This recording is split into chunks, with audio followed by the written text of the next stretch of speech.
ዛሬ ዓለማችን በከባድ ጭንቀት ውስጥ ትገኛለች። በየአቅጣጫው የምንሰማው የጦርነት ወሬ፣ እርስ በእርስ መገዳደል፣ ከዚህም አልፎ ደግሞ ኃጢአት እንደ ፋሽን አደባባይ ወጥቶ የሚከበርበት ነውር ጌጥ የሆነበት አስገራሚ ዘመን ላይ ደርሰናል። የዘመናችን ተንታኞች ይህንን ክስተት የኢኮኖሚ ውድቀት፣ የፖለቲካ ቀውስ ወይም የባህል ለውጥ አድርገው ይተነትኑታል። ነገር ግን ይህ ሁሉ የዓለም መናወጥና የሥነ ምግባር መውደቅ ተራ የዘመን አጋጣሚ ሳይሆን አምላካችን መድኃኒታችን ኢየሱስ ክርስቶስ ከ2000 ዓመታት በፊት በደብረ ዘይት ተራራ ላይ ቆሞ የነገረን ዛሬ ቃል በቃል እየተፈጸመ ያለ ትንቢት ቢሆንስ? አዎ፣ ዛሬ ስለ ጌታችን ዳግም ምጽአትና ስለ ዓለም ፍጻሜ፣ ስለ ደብረ ዘይት ምስጢር ነው የምንነጋገረው። የመጀመሪያው ምጽአት በድንግል ማርያም ማህፀን በዝምታ በግርግም ውስጥ በትህትና የተፈጸመ ዓለምን ያዳነበት የፍቅር ዘመን እንደነበር ሁላችንም እናውቃለን። ነገር ግን ዳግም ምጽአቱስ? ሰማይና ምድር ሲናወጡ፣ ጻድቃን የብርሃን አክሊል ሲሸለሙ፣ ኃጥአንና ጋንንት በግርማ መለኮቱ ፊት ሲንቀጠቀጡ ያ ቀን ምን ይመስላል? የጥፋት ርኩሰት በተቀደሰው ስፍራ መቆሙ፣ እንዲሁም በለሳ ቆጠቆጠች የተባለው የዘመናችን የኃጢአት መብዛት ምስጢሩ ምንድነው? ታዲያ የዓለም መጨረሻ መቼ ነው? መጽሐፍ ቅዱስ ስለ ሐሳዊ መሲህ መምጣት፣ ስለ አርማጌዶን ጦርነትና ማንም ስለማያውቃት ስለዚያች አስፈሪዋ ሰዓት በትክክል ምን ይላል? ጥንታዊቷ ኢትዮጵያ ኦርቶዶክስ ተዋሕዶ ቤተክርስቲያን ይህንን የዘመኑን ፍጻሜ አቡሻክርንና የሊቃውንቱን ትልቅ ትርጓሜ መሰረት አድርጋ እንዴት ትፈተዋለች? ከሁሉ በላይ ደግሞ ይህ የሚያስፈራው የፍርድ ቀን ለሙሽሪት ቤተክርስቲያን ታላቅ የሰርግና የደስታ ቀን የሚሆነው እንዴት ነው? አብራችሁን እስከ መጨረሻው ድረስ ብትቆዩ እንደምታተርፉ ባለሙሉ እምነት ነን። ይህ ይባቤ ሚዲያ ነው።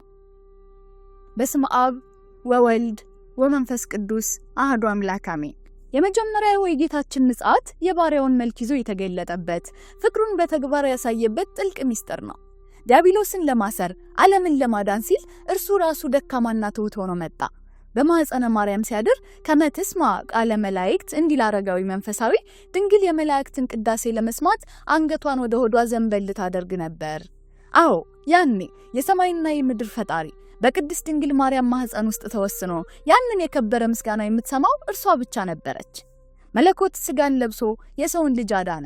ነገር ግን ዳግም ምጽአቱ ግን እንዲህ አይደለም። በልዕልና በግርማ መንግስቱ እንዲሁም በብርሃነ መለኮት የታጀበ ነው። ሲመጣ ድብቅ አይሆንም፣ ዝምታም አይኖርም። ዓለም ሁሉ የሚሰማው የምስጋና ጎርፍ እየጎረፈለት ይመጣል። ጻድቃን፣ ኃጥአን፣ አልፎ ተርፎም አጋንንት ሳይቀሩ ሁሉም ያዩታል ይሰሙታል። ቅዱስ ዮሐንስ በራእዩ ምዕራፍ 14 ላይ በግልጽ እንዳስቀመጠው የዘንባባ ዝንጣፊ እየተነጠፈለት፣ የምስጋና መዝሙራት እየተዘመረለት፣ ውዳሴና ቅዳሴ እየቀረበለት በሰማይ መላእክት ታጅቦ በግርማ ይገለጣል። በዚህ ታላቅ የፍርድ ቀን አሚሃ ይርኤይወ እለ ወግእወ የወጉትም ያዩታል ተብሎ እንደተጻፈው ያኔ በቀራንዮ ያንገላቱት ሁሉ በድንጋጤ ይመለከቱታል፣ ይንቀጠቀጡለታል። አይሁድ ሳይቀሩ ያኔ በምድር ላይ ሳለ የሰው ልጆችን ኃጢአት የሚያስተሰርይ አምላክ መሆኑን ዘንግተው ያፊዙበት የነበሩት ሁሉ አሁን አምነውበት ተሳስተን ኖረናል፣ አሁን ይቅር በለን የሚሉበት አስፈሪ ዘመን ነው። ነገር ግን ያ ጊዜ የንስሐ በር የተዘጋበት፣ የእግዚአብሔር ፍርድ የሚሰጥበት እንጂ ምሕረት የሚለመንበት አይሆንም። የኋላው ምጽአት ሁሉን አስተካክሎ አምላክነቱን፣ ጌትነቱንና ጻድቅ ፈራጅነቱን በግልጽ የሚያሳይበት ነው። ውድ ተመልካቾቻችን፣ በይባቤ ሚዲያ ይህን ጥልቅ ምስጢር ስንመረምር የሰው ልጅ በትንሹ 3 ጊዜ እንደሚወለድ ቤተክርስቲያን ታስተምረናለች። የመጀመሪያው ከእናታችን ማህፀን የምንወለደው ስጋዊ ልደት ነው። ሁለተኛው ደግሞ በ40ና በ80 ቀን በጥምቀት የምናገኘው መንፈሳዊ ልደት ነው። ሶስተኛውማ ሌላ ወደፊት የምንጠብቀው ታላቅ ልደት አለ። እርሱም ልደተ ሙታን እመቃብር ይባላል። ከመቃብር ዳግም መወለድ። ይህ ልደት ግን አሁን ካለንበት የድካምና የህመም ስጋ አይደለም። ሴቶች በ15 ዓመት ወንዶች ደግሞ በ30 ዓመት የጎልማሳነትና የቆንጆነት ዕድሜ ፍጹም ሆነው ይነሳሉ። ለምን? ምክንያቱም ጥንተ ተፈጥሯችንን አዳምና ሔዋን ሲፈጠሩ የነበራቸውን ፍጹምነት የሚያሳይ ስለሆነ ነው። ትንሣኤ ሙታን ሲደረግ እያንዳንዱ ሰው የራስ ቅሉ ካረፈበት ስፍራ ላይ ይሰበሰባል። ሀባሃሎ ርዕስ ህየ ይዝገባ ኩሉ መላእክት፣ ራስ ባለበት እዚያ አካላት ሁሉ ይሰበሰባሉ እንደሚለው የሰውነት አጥንቶች ሁሉ በዚያ ይከማቻል። ቤተክርስቲያን አካል ናት። ራሷ ደግሞ ክርስቶስ ነው። እንደ ስንዴ ቅንጣት በቆላም በደጋም በተራራም በሜዳም ተዘርታና ተበትና የነበረችው ቤተክርስቲያን በፍርድ ቀን እንደ አንድ ዳቦ ተሰብስባ ወደ ጌታዋ ትቀርባለች። ከአቤል ጀምሮ መቃብር ያዋጣቸውን፣ መሬት የከደናቸውን፣ በስባሽ ሰውነታቸውን ትተው የማይበሰብስ አካል ለብሰው ይነሳሉ። አንድ ልናስተውለው የሚገባው ታላቅ የሥላሴ ምስጢር አለ። ወልድ ከአብ ከመንፈስ ቅዱስ ተለይቶ የመጣበት ጊዜ የለም። በመጀመሪያው ምጽአትም ቢሆን ቅዱስ ገብርኤል ለቅድስት ድንግል ማርያም ሲያበስራት መንፈስ ቅዱስ በአንቺ ላይ ይመጣል የልዑልም ኃይል ይጸልልሻል እንዳለው የሶስቱም ማደሪያ ሆና ነበር። በተመሳሳይ ሁኔታ በዳግም ምጽአቱም አብን፣ ወልድን፣ መንፈስ ቅዱስ እንድንለይ አንችልም። ነገር ግን ፍርድን የመስጠት ስልጣን ለተወጋው ለተሰቀለው ሥጋ ለለበሰው ለወልድ ስለተሰጠ ለፍርድ በሚታይ አካል እርሱ በግልጽ በሚታይ ግርማ ይመጣል። ዳግም መጥቼ ወስዳችኋለሁ ብሎ ቃል የገባልንም እርሱ ነውና እንግዲህ ይህ አስፈሪና ግርማ የተሞላው የዳግም ምጽአቱ ቀን እንዲሁ በድንገት ያለ ማስጠንቀቂያ የሚመጣ አይደለም። ቤተክርስቲያናችን እንደምታስተምረን አስቀድመው የሚታዩ ልብን የሚያረዱና ምድርን የሚያናውጡ ከባድ ምልክቶች አሉ። ሐዋርያት በደብረ ዘይት ተራራ ላይ ሆነው የዓለምን መፍረስ አስበው የመምጣትህና የዓለም መጨረሻ ምልክቱስ ምንድነው ብለው ሲጠይቁት የተሰጣቸው ምላሽ የዘመናችንን ማንነት ፍንትው አድርጎ የሚያሳይ እያንዳንዱን ሰው ለንስሐ የሚያነቃ ነበር። ምላሹን እንመልከት። ሐዋርያት ጥያቄ ዛሬም በእያንዳንዱ አማኝ ልብ ውስጥ ያለና የሚኖር ዘመናትን የሚያስጨንቅ ጥያቄ ነበር። የመምጣትህና የዓለም መጨረሻ ምልክቱስ ምንድነው ብለው ሲጠይቁት መድኃኒታችን የሰጣቸው ምላሽ የጊዜውን መቃረብ ብቻ ሳይሆን የሰዎችን ልብ መደንደንና የዓለምን መናወጥ ጭምር የሚያስረዳ ነበር። በማቴዎስ ወንጌል ምዕራፍ 24 ላይ የተገለጠው ይህ ጥልቅ ምስጢር የዓለምን ፍጻሜ ከማብሰሩም በላይ በየዘመናቱ የሚፈጸሙትን አስፈሪ ክስተቶች ያሳያል። ረሃብ፣ ቸነፈር፣ ጦርነት በየሀገሩ ሁሉ ህዝብ ከህዝብ ላይ መንግስት በመንግስት ላይ በሚነሳበት ዘመን ይህ ሁሉ ጌታችን እንዳለው የምጣር መጀመሪያ ነው። ውድ የኢባቤ ሚዲያ ቤተሰቦች ዛሬ በዓለማችን የምናየው እርስ በርስ መገዳደል፣ የምንሰማው የጦርነት ወሬ፣ ከያቅጣጫው የሚመጣው ረሃብና በሽታ ይህ ሁሉ የመከራው መግቢያ መሆኑን አያመለክትም? ነገር ግን ከዚህ በላይ የከፋና ልብ ሊሰነጥቅ የሚችል ሌላ ታላቅ ምልክት አለ። ነብዩ ዳንኤልም በትንቢቱ የተናገረው ጌታችን ኢየሱስ ክርስቶስም ያስታውሰን ያ አስፈሪ ምልክት የትኛው ነው? የጥፋት ርኩሰት በተቀደሰው ስፍራ ቆሞ ስታዩ አንባቢው ያስተውል ይላል። ይህ የተቀደሰው ስፍራ የተባለው የት ነው? ዛሬ በዘመናችን የምናየው በቤተ ክርስቲያናችን በተቀደሰው አውደ ምህረት ቅዱስ ጴጥሮስና ቅዱስ ጳውሎስ በሰበኩበት ቦታ ላይ የኑፋቄ ትምህርት የሚያስተምሩ መብዛታቸው አይደለምን? ውድ ተመልካቾቻችን በሃይማኖት ስም የሚካሄዱት ዝርፊያዎች፣ በልዩ ልዩ መንገድ የሚደረጉት ማታለያዎች፣ በብህትውና ሰበብ የሚፈጸሙት ግብዝነቶች እነዚህ ሁሉ የጥፋት ርኩሰቶች ናቸው። የተሰጣቸውን ኃላፊነት በአግባቡ የማይወጡ አይናቸውን ያፈጠጡ የጥፋት ርኩሰቶች በተቀደሰው ስፍራ ቆመው ይታያሉ። አለማፈሩ፣ ጉበኝነቱ፣ ዘረኝነቱ እነዚህ የጥፋት ርኩሰት የሚባሉት የዚህ ዘመን ምልክቶች ለጌታ መምጣት ፊት አውራሪዎች ሆነው እንደሚቀመጡ ግድ ነው። ይህ ሊሆን ግድ ነው ይላልና በተለይም ደግሞ ጌታችን ከሰጣቸው ምልክቶች ውስጥ እጅግ የሚገርመውና የዘመናችንን ትክክለኛ ገጽታ የሚያሳየው የበለስ አእምሮ ምሳሌ ነው። ከበለስ ተማሩ ይለናል። ቅጠሏ የለመለመ እንደሆነ ጫፎቿም ያቆጠቆጡ እንደሆነ ክረምት እንደቀረበ ታውቃላችሁ። በለስ የኃጢአት ምሳሌ ናት። ዮሐንስ አፈወርቅ ሲተረጉመው በለስን የኃጢአት መግለጫ አድርጓታል። ዛሬ የበለስ ጫፎች አቆጥቁጠዋል። ኃጢአት ፋሽን ሆኗል። ዓለማችን ነውርን ረስታለች፣ በኃጢአት አጊጣለች። እንደ ልብስ ፋሽን ተመሳሳይ ጾታን ማጋባት ጀምራለች። በይፋ በአደባባይ ሳታፍር ኖሯንና ገመናዋን አደባባይ አውጥታ እዩልኝ እወቁልኝ እያለች የምትፎክርበት ዘመን ላይ ደርሰናል። ይህ የበለሷ መለምለም ነው። ቅጠሏ ሰፍቶ ሁሉን የሚያስጎመጀችና መሬትን የከደነች መስላለች። የኃጢአት ድግስ ተሰናድቷል። አሁን ዓለም ለዳቦ አይደለም እየተሰለፈ ያለው፣ ለኃጢአት ነው። እየጮኸ ያለው እንደዛው ለኃጢአት ነው። የኃጢአት እድገት ቁልቁል መውረድ እንጂ ወደ ላይ መውጣት አይደለም። ወደ ኋላ ቁልቁል ተመልሰን ሰዶምና ጎሞራ ላይ የደረስንበት ዘመን ነው። ሰዶምና ጎሞራን ያገኘው ጥፋት ዳግም ሊያጋጥመን የሚችልበት አፋፍ ላይ ነን። ዓለም እያለቀች እየተንኮታኮተች ነው። አሁን ስሯ ላይ ደርሰናል። የዓለም መጨረሻ ቅርብ ነው። ነገር ግን እነዚህ ሁሉ የጥፋት ምልክቶች የኃጢአት መብዛት፣ የሰው ፍቅር መቀዝቀዝ የዓለምን መጨረሻ እንደሚያሳዩ ሁሉ የጌታችንን ዳግም ምጽአት የሚያበስሩና መንገድ የሚጠርጉ ቅዱሳንም አብረው ይመጣሉ። ለመጀመሪያው የጌታችን ምጽአት አዋጅ ነጋሪና ፊት አውራሪ ሆኖ ቅዱስ ዮሐንስ መጥምቅ የእውነትን መንገድ በዮርዳኖስ ቆሞ ለንስሐ እንደጠራው ሄኖክና ኤልያስ ደግሞ ለዋንደኛው ምጽአት ይመጣሉ። ዮሐንስና ኤልያስ ተመሳሳይ የሕይወት ጎዳና ያላቸው ሁለቱም የበረሃ መናንያን አባቶች ናቸው። እነ ሄኖክና እነ ኤልያስ ደግሞ የኋለኛውን የዳግም ምጽአት መንገድ ሊያስተካክል ሊያቀና ይመጣ ዘንድ ግድ ነው። ከመንፈቅ በፊት ቀድሞ መጥተው ይሰብካሉ፣ ያስተምራሉ። በዚህ መካከል ግን ታላቅ የጦርነትና የመከራ ዘመን ይመጣል። ያኔ አርማጌዶን የተባለው በዮሐንስ ራእይ ምዕራፍ 16 ላይ በግልጽ የተጠቀሰው የመጨረሻው የዓለም ጦርነት ይነሳል። ቤተክርስቲያን የመጨረሻ የምታካሂደው መንፈሳዊ ጦርነት ነው። በዚያ ወቅት ነብዩ ኤልያስ ፊት አውራሪ ሆኖ ጦሩን ይመራል። ምክንያቱም በዚህ አስፈሪ ወቅት አውሬው ማለትም ሐሳዊ መሲህ ምስሉንና ስሙን በግንባራቸውና በእጆቻቸው ላይ ጽፈው እንዲይዙ ሰዎችን ሁሉ ያስገድላል። ይህ የአውሬው ምልክት ዛሬም ቢሆን ያየነው ያለ የጥፋት ምልክት ነው። ብዙዎች ሳያውቁት እንደ ፋሽን የሚጠቀሙባቸው ነገሮች ሁሉ የአውሬው ምልክት መግቢያ መንገዶች ናቸው። ዮሐንስ እንዳለው ይህንን ምልክት ያላደረገ ከገበያ የሚከለከልበት መሸጥም መግዛትም የማይችልበት ጊዜ ይመጣል። አሁን ዓለም አንድ መንደር ሆናለች። በገበያ ላይም ለገሌ እንዳትሸጡለት ከእገሌ እንዳትገዙ የሚል ክልከላ ጀምራለች። ይህ ወደፊት እያደገ የአውሬውን ምስል ያላደረጉና በግንባራቸው ያልተጻፈባቸው ከገበያው ሙሉ በሙሉ የሚገለሉበት ዘመን ነው። በተቃራኒ ደግሞ አማኞች የክርስቶስ ቤተሰቦች በደሙ የተገዙ ዳግም ከመንፈስና ከውሃ የተወለዱ የአውሬው ምልክት ካለባቸው ኃጢአተኞች ጋር ታላቅ መንፈሳዊና አካላዊ ጦርነት ይደረጋል። ይህ ነው አርማጌዶን። በመጨረሻው ጊዜ ግን እስክንድር የተባለው ንጉስ በጥበበ እግዚአብሔር የዘጋባቸውና ያስቀመጣቸው የጎግና ማጎግ ታላቅና አስፈሪ ሰራዊት ይነሳሉ። ይህ ሰራዊት ኋላ ዓለምን ሊደመስስ ይመጣል። እግዚአብሔር ጊዜውን ጠብቆ ያስቀመጠውን ሰራዊት ይለቀዋል። ከዚያም ዓለም በጦርነት እንድታልቅ ይደረጋል። ከዚያ በኋላ ሕይወት ያለው ፍጥረት በምድር ላይ አይኖርም። ነፋሳት መጥተው ምድርን ያዳምጧታል፣ እንደ ብራና ጠቅልለው ይወስዷታል። ምድርም 7 ቀን ሙሉ ፍጹም የጸጥታና የእረፍት ጊዜ ታደርጋለች። ከዚያ በኋላ ነው እንግዲህ ታላቁ የጌታ ዳግም ምጽአት በግርማ መንግስት የሚጠበቀው። ነገር ግን ኤልያስ አሁን መጥቷል የሚሉም ተነስተዋል። አሁን የምንገኘው ከምጥ ጣር መጀመሪያ ላይ እንጂ ወደ ምጡ ገና አልገባንም። ሐሳዊ መሲህም ገና አልመጣም። ሐሳዊ መሲህ በቀኝ እጁ ፀሐይን በግራ እጁ ጨረቃን ይዞ በመታሃት የዓለምን ሰራዊት የሚያደናግር ድብልቅልቅ የሚያወጣ ኃይል ነው። ኤልያስ ደግሞ ከሐሳዊ መሲህ አስቀድሞ መምጣት አይችልም። ኤልያስ መጥቷል የሚሉ ካሉ ሐሳዊ መሲህንም እዚያው እንደጀመሩት መፍጠር ይኖርባቸዋል። ስለዚያች አስፈሪና የፍርድ ቀን ስናነሳ ቅዱስ ወንጌል አንድ ታላቅ ቃል ያስቀምጥልናል። አልቦ ዘያምራ ለዛቲ ሰዓት፣ ያቺ ቀንና ሰዓት የሚያውቃት የለም።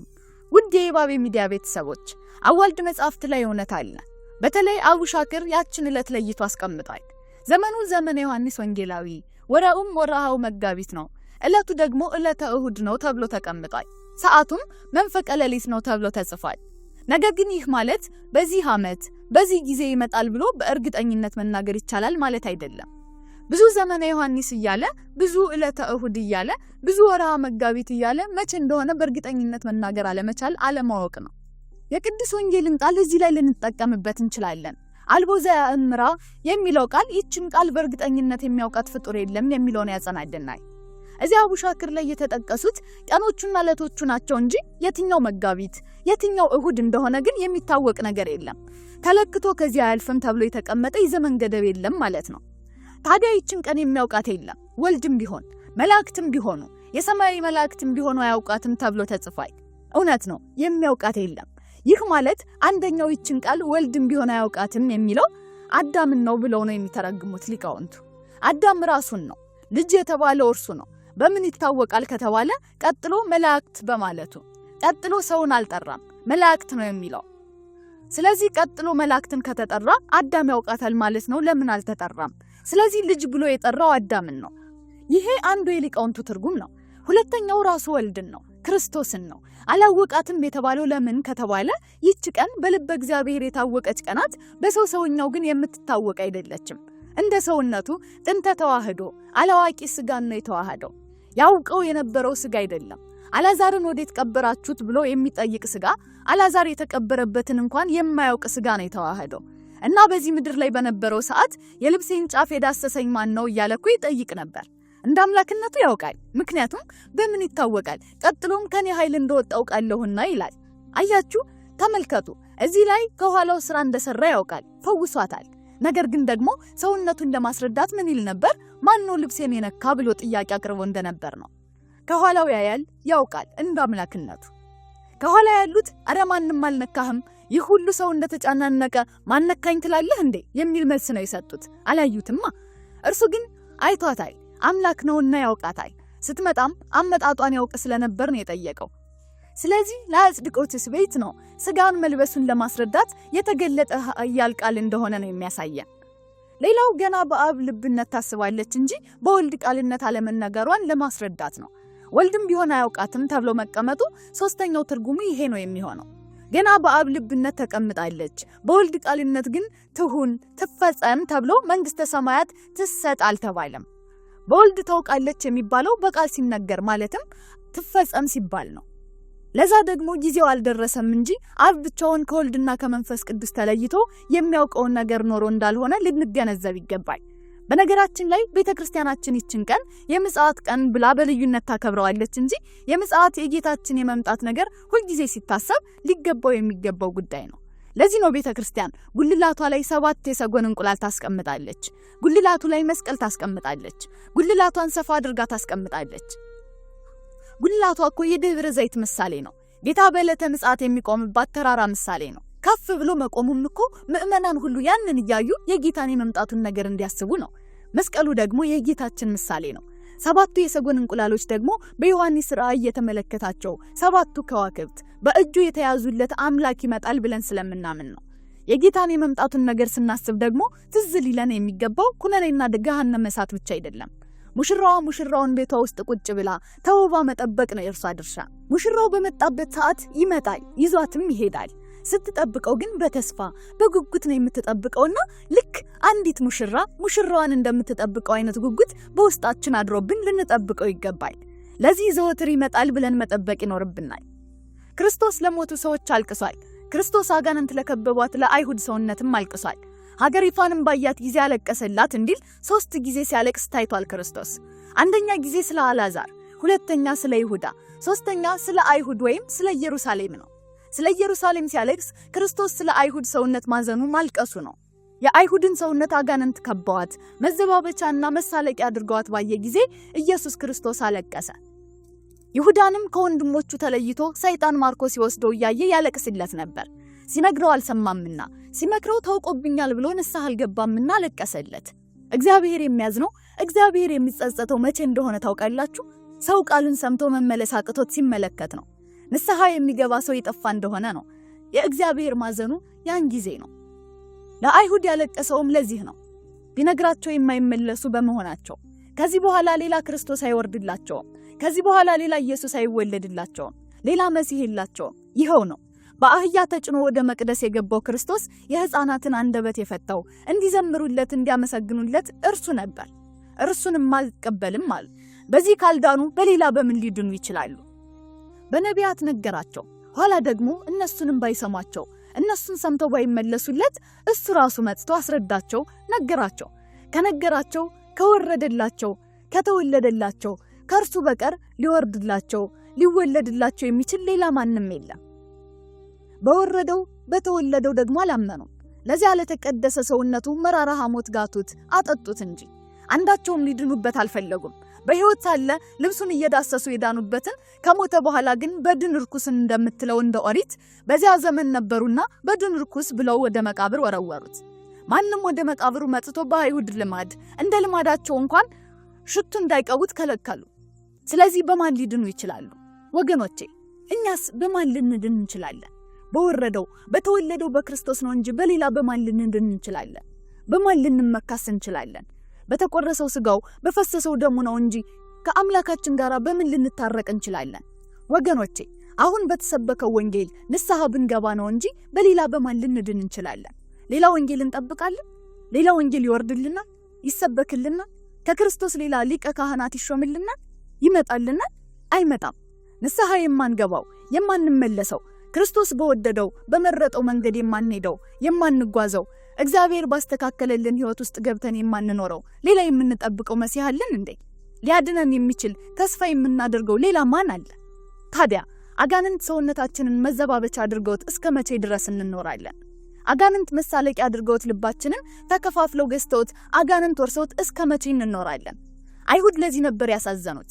እንኳን ቤተ መቅደሱ ሰውነታቸውን ፈርሳል። እንኳን ቤተ መቅደሱ ሰውነታቸው ያጋንንት መማላለሻ ሆኗል። እንኳን ኢየሩሳሌም መሬቷ የሰው ልብም ረክሷል ሲል ይፈርሳል አሏቸው። ይህ መቼ ይሆናል ብለው ጠየቁት። የዓለም መጨረሻ መቼ ነው? የመጨረሻውን ዘመን ምልክት ነገራቸው። ዓለም አያልፍም አላላቸውም። እኛ ዓለም እንደማያልፍ ማን ነግሮን ይሆን? ይህን ዓለም እንዲህ ሙጥኝ ብለን መከራችን የምናየው ለነዚህ ዓለም መጨረሻ የለውም ብሎ ማን አስተምሮን ይሆን? የዓለም መጨረሻ እንዳለው የሚያምን ሰው ራሱን በንስሐ ሳያጥብ አካሉን በኃጢአት እድፍ እንዳቆሸሸ እንዴት ይኖራል? በዚህ ዓለም ላይ መሪዎች ለሀገራቸው ለቀጣይ ዓመት በጀት የሚሰሩት ቀኑ ሳያልቅ ነው።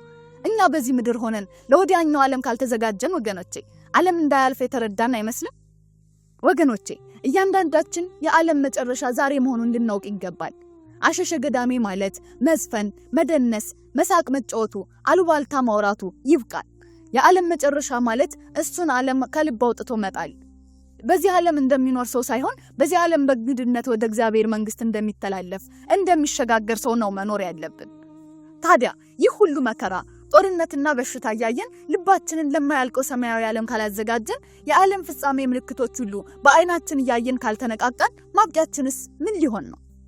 ይህ ሁሉ መከራ፣ ጦርነትና በሽታ ያየን የዓለም ፍጻሜ ምልክቶች ሁሉ በአይናችን ያየን ካልተዘጋጀን ከባድ ነው። ምልክቶች በሙሉ በዘመናችን አልተፈጸሙም እንዴ? ክርስቲያኖች እየተፈጸሙ ያያችሁ አይደለም እንዴ? ምልክቱን ከተነገረው ምልክት መካከል የቀረ የትኛው ነው? እንዳያስቷችሁ ተጠንቀቁ አለ። ብዙ ሐሳውያን ይመጣሉና ብሎ የክርስቶስ ተቃዋሚ መንፈስ የሚበዛበት ዘመን እንደሚሆን የመጨረሻው ዘመን ነግሮናል። የዓለም መጨረሻማ አሁን ነው ወገኖች። የዓለም መጨረሻማ ዛሬ ነው። ሐሳውያን የበዙበት ዘመን ነው። ስለ ክርስቶስ በሐሰት ብዙዎቹ የሚናገሩበት ዘመን፣ ስለ ክርስቶስ እውነት የሚናገሩትን እንዳይናገሩ የሚታነቁበት የሚሳደዱበት ዘመን። የዓለምማ መጨረሻ ወገኖቼ ይታወቃል። ይኸው ምልክቱ ጦርነት። የጦርን ወሬ እየሰማን ነው፣ እየተደረገ ነው። የማያቋርጥ ረሃብ እያየን ነው። ወንድም ወንድሙን ሲጣላ እየተመለከትን ነው። ከልባችን የሚፈልቀው ጥላቻ ምድርን ሞልቷታል። ሰማዩን ሳይቀር እንደ ደመና ጋርዶብናል። እግዚአብሔርን እንዳናይ አድርጎ ከልክሎናል። እየተጣላንም እየተፋቀርንም ከምንኖራቸው እንደኛ ካሉ ሰዎች ጋር አይደለም የምንኖረው። ከአጋንንት ጋር እንዳንኖር አስቀድሞ ምልክቱን የነገረን ለዚህ ነው። እግዚአብሔር ያበቃል ብለን እንድንዘጋጅ እንድንጠነቀቅ ነው የነገረን። እግዚአብሔር በሚያልቅ ዓለም ስንፋጅ የማያልቀው ዓለም እያመለጠን ነው። በሚያልፈው ስንጨቃጨቅ የማያልፈው እያመለጠን ነው ወገኖቼ። እግዚአብሔር የሚመጣበት ቀን እየቀረበ ነው። ቀኑ ቀርቧል። መጽሐፍት የተናገራቸው ምልክቶች ሁሉ እየተደረጉ ነው። ፀሐይ ይጨልማል፣ ጨረቃም ደም ይሆናል፣ ከዋክብትም ይረግፋሉ ነው የተባለበት። ፀሐይ የተባለው በቁሙ ፀሐይ እንዳያስመስላችሁ ወገኖቼ። ካህናቱ ናቸው፣ ሊቃነ ካህናቱ ጳጳሳቱ ናቸው፣ የቤተ መቅደስ አገልጋዮች ፀሐይ የተባሉት። ይህ ይጨልማሉ። ይሄ ማለት በመንፈሳዊ ሰማይ ላይ በመንፈሳዊ ሕይወት የሚያበሩ አይሆኑም ማለት ነው። በዓለም ሐሳብ ይያዛሉ። ፀሐይም ደመና በጋረደች ጊዜ በቀኑ ትጨልማለች አይደል? ትጠፋለች አይደል? ካህናቱም የቤተ መቅደሱን አገልጋዮች የዓለም ሐሳብ የሥጋ ምኞት ይሸፍናቸዋል። የዚያን ጊዜ ይጨልማሉ፣ ከዋክብትም ይረግፋሉ አሉ። ቅዱሳኑ በቅዱሳን ስፍራ የሚገኙ ለቅድስና የሚሆነውን ቆብ የለበሱ መነኮሳት፣ ለቅድስና የሚሆነውን ክርስትና የያዙ ምእመናን፣ ለቅድስና የሚሆነውን መንፈሳዊ ልደት ያገኙ ሁሉ ይወድቃሉ። እንደ ፀሐይ እንደ ጨረቃ የቀደመውን ብርሃናችንን ይዘን አያችሁት? ፀሐይ ከተፈጠረ እስከ ዛሬ ብርሃኑን አልቀነሰም። ጨረቃም እንዲሁ ነው፣ መንገዱን አልቀየረም። ከዋክብትም እንዲሁ ናቸው፣ ስፍራቸውን አልለቀቁም። ክርስቲያን ማለት በዘመን ብዛት የሚለወጥ አይደለም። ክርስቲያን ማለት ወገኖቼ በዘመናዊነት ሰበብ ክርስትናውን የሚለቅ አይደለም። ቅድስናውን የሚያጣ አይደለም። ክርስቲያን ማለት ሁልጊዜ ቅዱስ ሆኖ እንደ ፀሐይ እንደ ጨረቃ የሚኖር ነው። ወገኖቼ ዛሬ የዓለም መጨረሻ የሚነገርበት ቀን ነው። ዛሬ ጻድቃን ከክርስቶስ ጋር የሚነግሱበት ቀን ነው። ዛሬ በምድር ላይ ሳሉ መከራ በስሙ የተቀበሉትን ሁሉ ክርስቶስ የሚያከብርበት ቀን ነው። የዓለም መጨረሻ የሚጠባበቁ በጣም ብዙ ቅዱሳን አሉ። ይህ ዓለም አልፎ መንግስተ ሰማያትን እስኪቀበሉ ድረስ የሚጠባበቁ በጣም ብዙ ናቸው። አሁን የዓለም መጨረሻ ዘመን ላይ ነው ያለነው። ሁላችንም ወገኖቼ የተባልናቸውን ትእዛዛትን ጠብቅ። በተለይ ሶስቱን ተጠንቀቁ፣ ተጠበቁ፣ ተዘጋጅታችሁ ኑሩ። በማቴዎስ ወንጌል ምዕራፍ 22 ቁጥር 1 ላይ እንደምንመለከተው አምላካችን መድኃኒታችን ኢየሱስ ክርስቶስ መንግስተ ሰማያትን በሰርግ ቤት መስሏታል። የሰርግ ቀን ማለት ምን ማለት ነው? የሰርግ ቀን ማለት ሙሽራው ክርስቶስ ከሙሽሪት ነፍሳችን ጋር ወይንም ከሙሽሪት ቤተክርስቲያን ጋር ተዋህዶ በመላእክት ዝማሬ በክብር የሚገለጥበት ማለት ነው። ቤተክርስቲያን ሙሽራዋ አሁን ክርስቶስን ስትናፍቅ ትኖራለች። በዮሐንስ ራእይ እንዳየነው አሜን ጌታ ኢየሱስ ሆይ ቶሎና ትለዋለች። በመጽሐፍ ቅዱስ እንደሰማነው ሳራ አብርሃምን ጌታዬ ትለው እንደነበር አስታውስ። ይህ ምስጢር ሲገባን እኮ ልባችን እንዴት በደስታ ይሞላል መሰላችሁ? ዛሬም ቢሆን በዓለም ያሉ ሙሽሮች ሚስት ባሏን ጌታዬ ብለው ትጠራዋለች። ባልም ሚስቱን ይወዳታል። አንዳንዶች ይህንን ሲሰሙ በሴቶች ላይ ጫና የበረታ የባርነት ስሜት የሚያሳድርባቸው ይመስላቸዋል። ግን እንደዚህ አይደለም። ቤተክርስቲያን ጌታዬ ማለቷ ክርስቶስ ፈጣሪዋ በአንድ በኩል ደግሞ ገዢዋ ስለሆነ ነው። ሚስት እኮ ከባሏ ጎን ተገኘች አይደለም የምንለው? አስገኘዋ ነው። ክርስቶስን ቤተክርስቲያንን ከጎኑ አስገኛት። በእጁ ሰራት፣ አበጃጃት፣ በደሙ ገዛት፣ የደሙን ዋጋ ከፍሎ አጫት። ሙሽራው ያደረጋት እርሱ ነው። ለዚህ ነው ቤተክርስቲያን ጌታዬ የምትለው። ሚስቶች ሆይ በእውነት ቤተክርስቲያንን መስላችሁ ባሎቻችሁን ጌታዬ ብትሉ ክርስቶስን በማክበር ቤተክርስቲያንን ትመስላላችሁ። ባሎችም ሆይ ሚስቶቻችሁን እንደ ነፍሳችሁ አድርጋችሁ ብትወዱ ክርስቶስን ትመስላላችሁ። ክርስቶስ ስለ ቤተክርስቲያን የከፈለውን ዋጋ እናውቃለን። ቤተክርስቲያንን ከመውደዱ የተነሳ ነው በቀራንዮ የተሰቀለው፣ ደሙን ያፈሰሰው፣ አጥንቱ እስኪታይ ድረስ የተገረፈው። ቤተክርስቲያንን ስለወደደ እንጂ ሌላ ምንም ምክንያት የለውም። ሰርቆና ቀምቶ ነው እንዴ የተሰቀለው? የሐሰት ምስክርነትስ ቢሆን በእውነት ተቆጥሮ መጥቶ ሊመሰክርበት የቻላል እንዴ? ምንም እኮ የተገኘበት የለም። ከነገስታት ወይም ከካህናት በደሉ ይህ ነው ብሎ የፈረደበት አለ እንዴ? ማንም የለም። ሳይፈረድበት የሞተው ለምንድን ነው ከተባለ ኢየሱስ ክርስቶስ ቤተክርስቲያንን ከመውደዱ የተነሳ ነው። በዚህ መልኩ ጌታዬ እያለች ስትጠራው የምትኖረውን ሙሽራዋን ክርስቶስን ቤተክርስቲያን የምትቀበልበት ቀን ስለሆነ ይህ ቀን የሰርግ ቀን ነው እንለዋለን። ታስተውሳላችሁ? በማቴዎስ ወንጌል ምዕራፍ 25 ላይ ያሉትን 10ን ደናግል 5ቱ ሰነፎች 5ቱ ደግሞ ልባሞች ነበሩ። ሁሉም ሙሽራውን እየጠበቁ ነበር። ይቺ የሰርግ ቀን ናት። ጌታ የምትመጣባት ቀን ይናፍቀን ይሆን? እነዚያ ደናግልም በማሰሮቻቸው ዘይት ይዘው እንቅልፍ እስኪጠላቸው ድረስ ረዘም ላለ ጊዜ ይጠብቁት ነበር። ቤተክርስቲያንም ይችን ቀን ትጠብቃለች። ሙሽራው ክርስቶስ የሚመጣበት ቀን ስለሆነ የተጠራነው እኮ ለሰርግ ነው። ቤተክርስቲያንም ይህችን ቀን ትጠብቃለች። ሙሽራው ክርስቶስ የሚመጣበት ቀን ስለሆነ የተጠራነው እኮ ለሰርግ ነው። ቤተክርስቲያን ከክርስቶስ ጋር ተዋህዳ መላእክት ከምድራውያን ጻድቃን ጋር አንድ ሆነው የሚዘምሩባት ሰርግ ቤት፣ በሰማይና በምድር መካከል ድንበር የለሽ ኑሮ የሚያስኖረን ይህ ቀን ነው። የራሱን ስጋና ደም ድግስ አድርጎ ብሉልኝ ጠጡልኝ የሚል ሙሽራ ክርስቶስ ነው። ሙሽራችን እርሱ ነው። ድግሳችንም እርሱ ነው። በጽዋ ቀርተን የምንጠጣው እርሱን ነው። በመሶብ አቅርበን የምንመገበው እርሱን ነው። ሙሽራው በደረሰ ሰዓት ሚዜዎቹ ያስቀመጡትን የደበቁትን በማሰሩ ያለውን ዘይት እያቀጣጠሉ መብራቱን እያበሩ ወጡ። የየራሳቸውን መብራት ነው ሁሉም የሚያበሩት። ጻድቃን ሁሉ ከመቃብር ወጥተው የሚደሰቱበት። እውነት ለመናገር እነዚህ እያዘንን የቀበርናቸው ዛሬ ወደ መቃብር የሸኘናቸው ቅዱሳን፣ እነዚህ ዛሬ መታሰቢያቸውን የምናደርግላቸው ቅዱሳን፣ እነዚህ ዛሬ ጽላት የቀረጽንላቸው ቅዱሳን፣ እነዚህ ሁሉ ተሰብስበው ከመቃብር ወጥተው ነቅተው ክርስቶስን የሚቀበሉበት ያ ቀን ታላቁ የሰርግ ቀን ማለት ነው። የደስታ ቀን ስለሆነ ነው የሰርግ ቀን የምንለው። የቤተክርስቲያን ተድላና ደስታው የሚፈጸምበት ቀን ነው ዛሬ። በዚያች ዕለት የተፈጸመ ፍስሐ ለቤተክርስቲያን ሊቁ በሃይማኖት አበው የቤተክርስቲያን ደስታ ፍጹም የሚሆንበት ቀን ነው። ቤተክርስቲያን በጥፊ የተመታች፣ በጅራፍ የተገረፈች በሰይጣን ታዲያ በፍርድ ቀን ሲመጣ ለጻድቅ የሰርግ ቀን የሽልማት ቀን የሆነው ያ ዕለት ለኃጥእ ቀን የለቅሶና የጥርስ ማፋጨት ቀን ይሆናል። በየአደባባዩ የተገረፉት የሞቱት ዛሬ ስለ ሃይማኖታቸው ሌላ ምንም ምክንያት ሳይኖራቸው ዋጋ እየከፈሉ ያሉት ቅዱሳን እነርሱ የጽድቅ አክሊል ደፍተው በዚያን ጊዜ ይገለጣሉ። አሳዳጆቻቸው፣ ሰቃዮቻቸው፣ ገዳዮቻቸው ግን እሳቱ ወደማይጠፋበት ትሉ ወደማያንቀላፋበት ጽኑ መከራ ወዳለበት ቦታ ይሰደዳሉ። አልቦ ዘያምራ የተባለችው ያች አስፈሪ ሰዓት ስትመጣ የንስሐው በር ሳይዘጋ የበለሷ ጫፍ ሳታቆጠቁጥ በፊት እኛው ራሳችንን እንመርምር። የትኛው ባሪያ ነን? ንቁ ወይስ ሰካራሙ? 5ቱ ልባሞች ደናግል ወይስ 5ቱ ሰነፎች? የሰርግ ልብስ ለብሰን ተዘጋጅተናል ወይስ ራቁታችንን ነን? ውድ የይባቤ ሚዲያ ቤተሰቦች ዛሬ በአብይ ጾም በዚህ በደብረ ዘይት ሳምንት አምላካችን መድኃኒታችን ኢየሱስ ክርስቶስ የነገረንን ይህንን የፍጻሜ ትምህርት ስንማር ልባችን ሊነቃ ነፍሳችን ልትዘጋጅ ይገባል። ዳግም ምጽአቱ የኩነኔና የፍርሃት ሳይሆን የሽልማት የዘላለም የሰርግ ቀን እንዲሆንልን በንስሐ ራሳችንን እናዘጋጅ። ዘወትርም ቤተክርስቲያናችን እንደምታስተምረን ማራናታ አሜን ጌታ ኢየሱስ ሆይ ተሎና እያልን በንቃት በጸሎት በፍቅርና በበጎ ምግባር እንጠብቀው። እርሱ ሲመጣ ከጻድቃን ከቅዱሳን ከሰማዕታት ጋር በመንግስቱ ርስት ያሳትፈን። ወስብሐት ለእግዚአብሔር ወለወላዲቱ ድንግል ወለመስቀሉ ክቡር አሜን።